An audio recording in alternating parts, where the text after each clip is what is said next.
This video is about your mental health, your purpose, and your relationship with God.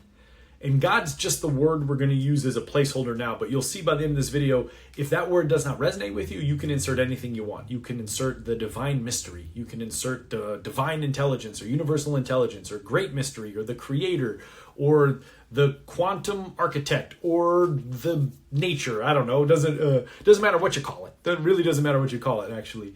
And a lot of great saints and mystics and spiritual teachers since the beginning of time have told us that it actually, it doesn't matter how you do it. It matters that you do it, right? And so what is this relationship between your relationship with the divine, right? With the great mystery beyond our little egos, your personal mental health, right? Your cognitive ability to be a you and do it in an empowering way, to do it in a healthy way, to do it in a coherent way, to do it in an aligned way, to do it in a grounded way, to do it in a fulfilling way, to do it in a humble way, right? All of these attributes of mental health, to do it in a way where you can harmonize between all the different aspects of yourself, your work, your job, your family, your body, your health, all these things, right? All these plates that we're spinning, right? Your mental health, right? And your purpose. Why are you here? Aligning your life with why you are here, which in my experience, after working with 500 plus people in the last 7 years and reading the minds of some of the most impactful humans since the beginning of time, in my opinion, they say that living your purpose is a big contributor to deep health and mental health and deep contentment, right? So again, let's look at this relationship between God, mental health, and purpose, right? So again, going back to God, the word is just a placeholder, right? The word religion itself means religate, right? That's the Latin root of it. It means to relink, right? So all religion, some do a good job, some don't do a good job at all, but all authentic spiritual growth is to relink us, right? Relink our human self to our divine self. Relink the material world with the sacred divine world, right? Relink particle and wave, which quantum physics is showing that are actually the same thing expressing itself differently, right? Like, it doesn't matter if you look through the spiritual lens or the scientific lens, we see that our relationship with what is beyond us or within us, right? The direction starts to become irrelevant, right? It is quite important for us as conscious human beings, right? And so here's what I'll say. Your relationship with the higher power, again, it's not a contest of who has the right words and who doesn't. We're just using words because that's all we have. Words themselves are metaphors, right? But your relationship with what you believe to be the true nature of reality deeply impacts how your vehicle responds to reality, right? So your vehicle is what? Your the entirety of yourself. I call your vehicle, right? So it's the combination of your cognitive mental abilities, your more psychic emotional feelings and self, and your physical body and how grounded it is here in this moment, right? Like all of those compose your selfness, right? And so here's the thing, our deeply held attitudes, most of the time we haven't even looked at these parts, but our deeply held attitudes about what we think is the true nature of reality deeply impacts how our vehicle navigates reality. So a lot of us kind of have this suspicious, antagonistic view of reality. I know I used to have this really suspicious view of like, life's out to get me, right? Like I got to be on high alert. I don't know if I can trust life. Right? I need to work really hard, and I always got to be on the lookout to make sure I get what I need, to make sure no one takes advantage of me, to make sure I get ahead, to make sure I have everything I need, because ultimately this is not a benevolent world. That was my deeply held attitude. It was unexamined, but I had it, right? And I realized that after doing a lot of inner work on myself and re-examining my spiritual lens that I look at life through, I realized that this came from some of my early conditioning around religion and God. I grew up in a small Midwestern town in Ohio. I wasn't raised in a super religious household, but just living in a small town in Ohio, this kind of Christian concept of God was there. Right? This concept of like, hey, this patriarchal king, God, that runs everything, but he's not here. He's off in heaven somewhere, right? He's not here helping us. He's up there, and he may throw you a favor or two, but he's up there, right? You're down here. He's the big man upstairs, right? And so I was raised with this kind of patriarchal idea that God is some super powerful dude up there, and in order to get in good favor with him, you have to follow his rules. He's always watching, kind of like Santa Claus. And again, that's just kind of like what I was taught.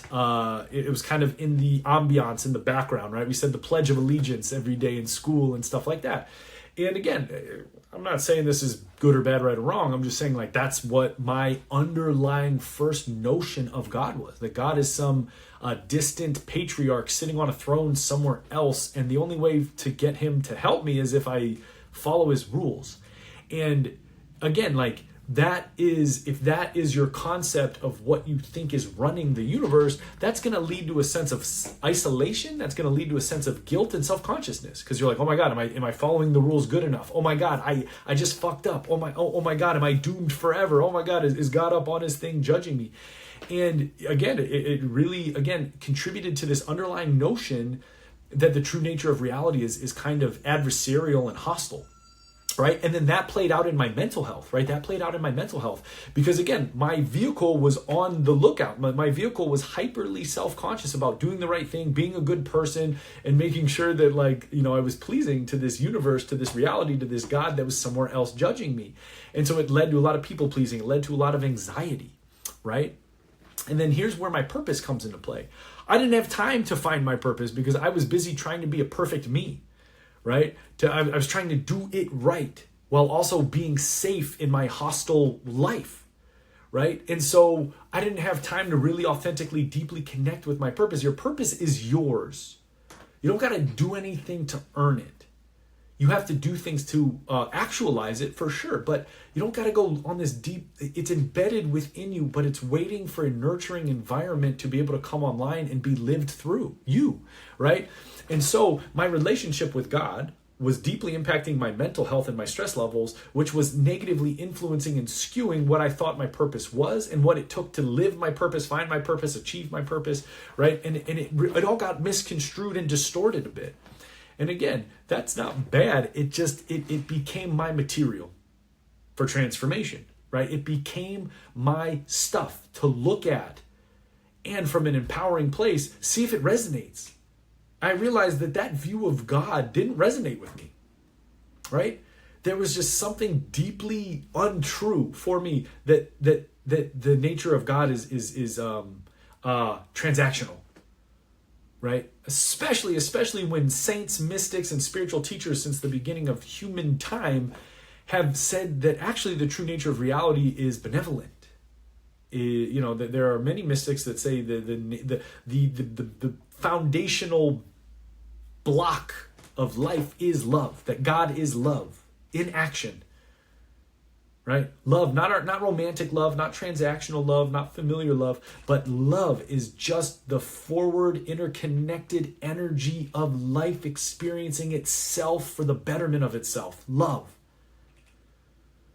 And so when I started to examine my old beliefs about God, nature, the nature of reality and all that, I started to actually be like, that doesn't resonate. And so I started to open myself. I put on my inner antennas and I started to open myself up to, like, dang, what does resonate with me? A benevolent universe resonates with me.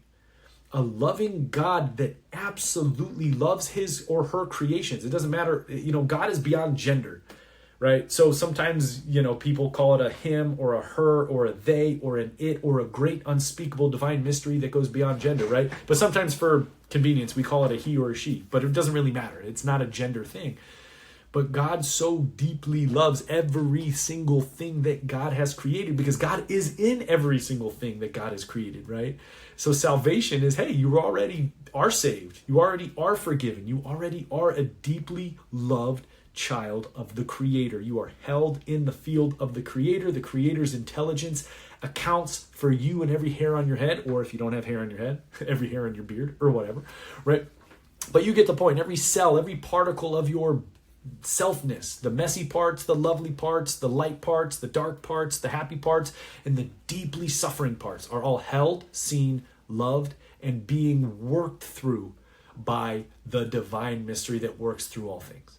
And so the more I walk this path and cultivate this relationship with the great mystery, boom, something changes in my mental health, right?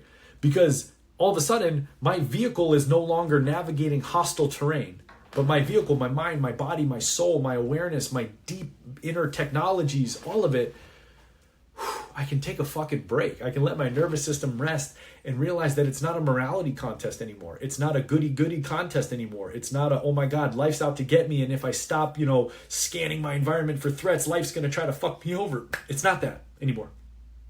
It's just me being. And so the more my relationship with God has evolved, the more my mental health has simmered the hell down and become more calm, aligned, and fluid. Right? So what has that done? What has that allowed me to do with my purpose? One, it helped me surrender. I don't need to try so hard to find my purpose, be my purpose, do my purpose.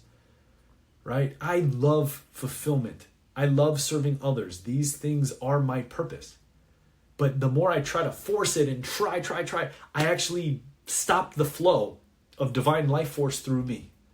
And if I stop the flow, if I get in the way of the flow, I actually get further from my purpose. So knowing that I'm okay, knowing that I am a deeply loved child of the great mystery, of the great creator, God, Father, Mother, beyond, what, again, the words are just placeholders for the unspeakable mystery of the loving being, presence, force that is all things, right?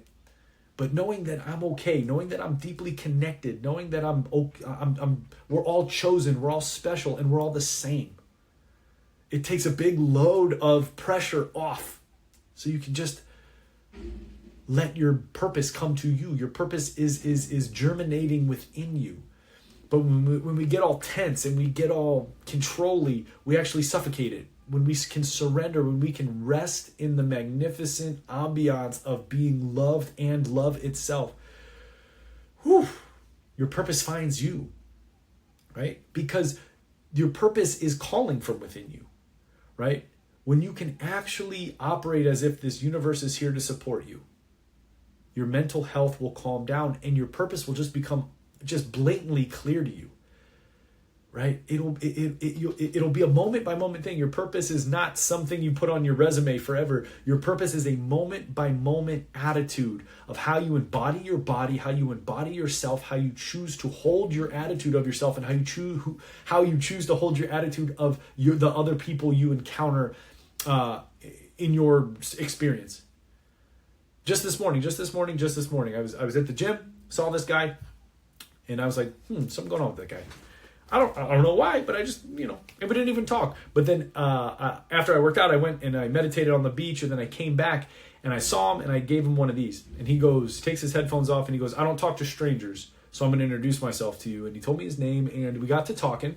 And all I did was I let my mind be quiet. And I just opened my heart because it was my purpose. I was meant to be there with this person. And eventually he opens up to me about being in the military and having PTSD and struggling with suicide and all these things. And I ended up being able to link him up with some resources and some people in my community that can really help him, that are here local in San Diego where I live.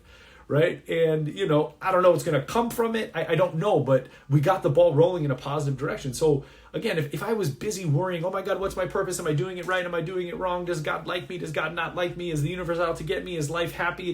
The more I can ground myself, trust in faith that the divine mystery is for me, which is what, again, mystics throughout history from all cultures and religions have really colluded on and agreed upon, right? Then I can rest and I can be available, right? So you start to see that your relationship to the oneness of all things, the great underlying mystery of all things, the divine God source of all things, right? And your mental health and your ability to live in purpose are all deeply related.